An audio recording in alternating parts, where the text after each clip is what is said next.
Satu, wanti-wanti saya jangan sampai Anda itu membelakangi harimau tersebut. Jangan sekali-kali melakukan sebuah gerakan refleks yang mengejutkan. Anda berjalan mundur pelan-pelan, selangkah demi selangkah, selangkah demi selangkah. Jangan sampai sekali-kali Anda membelakangi dan lari. Assalamualaikum warahmatullahi wabarakatuh. Apabila kita suatu saat di dalam hutan kepergok dengan seekor harimau. Tapi apa yang saya sampaikan dalam video kali ini, sebaiknya Anda jangan sekali-kali berharap kejadian itu Anda alami. Dan yang paling penting, jangan sekali-kali Anda mencoba untuk mempraktekkan apa yang Anda dapat dalam video kali ini. Yang saya maksud dalam video kali ini, apabila mana Anda di alam bebas atau di alam liar suatu saat kepergok harimau, dan harimau tersebut bukanlah harimau yang sudah jinak atau harimau yang ada di kebun binatang. Jadi begini ya, suatu misal kamu ke hutan piknik atau gimana, kebetulan kamu kepergok dengan seekor harimau.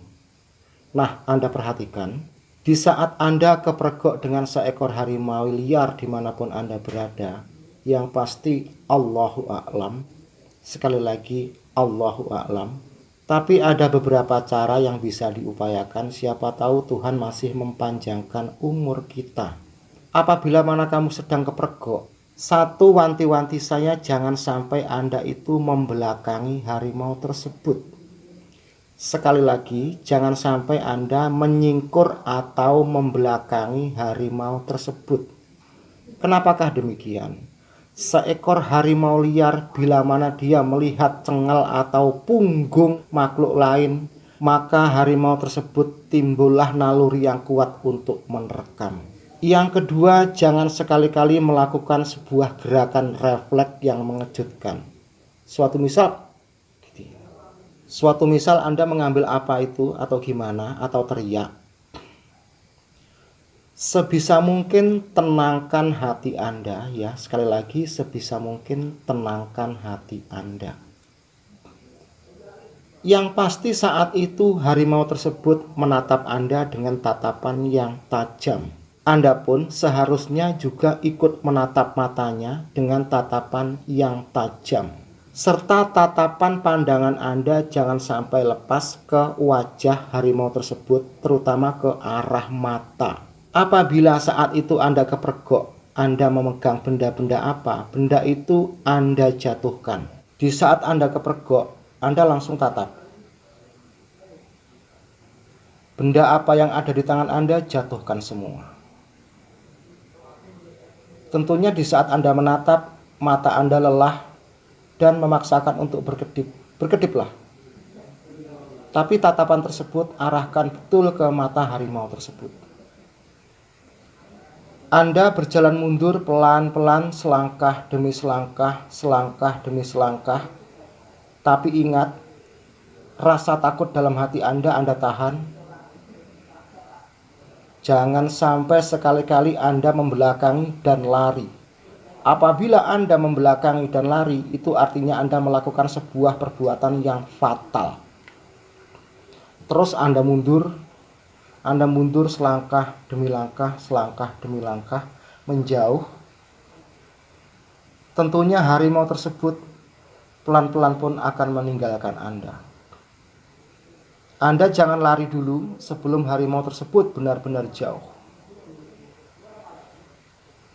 Itulah satu upaya yang harus kita lakukan bila mana Tuhan masih menghendaki umur kita panjang. Tapi pada umumnya bila mana kita berpapasan dengan harimau di hutan, Allahu a'lam, itu tadi merupakan sebuah upaya, siapa tahu Tuhan masih memberikan umur yang panjang pada kita.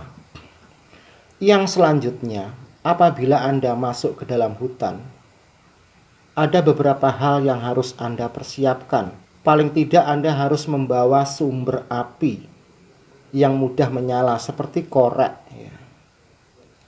Atau sepanjang perjalanan Anda selalu merokok.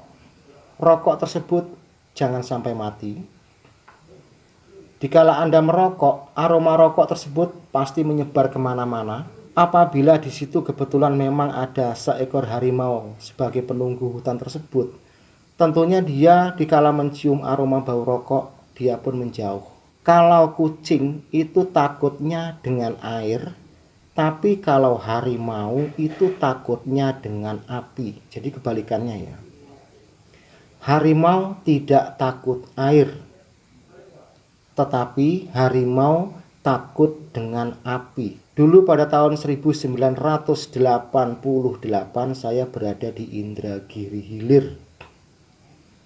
Saya melakukan perjalanan jauh puluhan kilometer dari Tekulai menuju Enok Dalam. Mungkin kebetulan bila mana ada penonton YouTube kali ini yang tempat tinggalnya di daerah Indragiri Hilir ya, tentu saja tahu Tekulai Hulu ke Enok Dalam itu segitu jauhnya.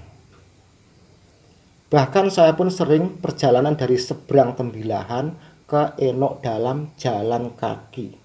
Pada waktu itu saya sendiri.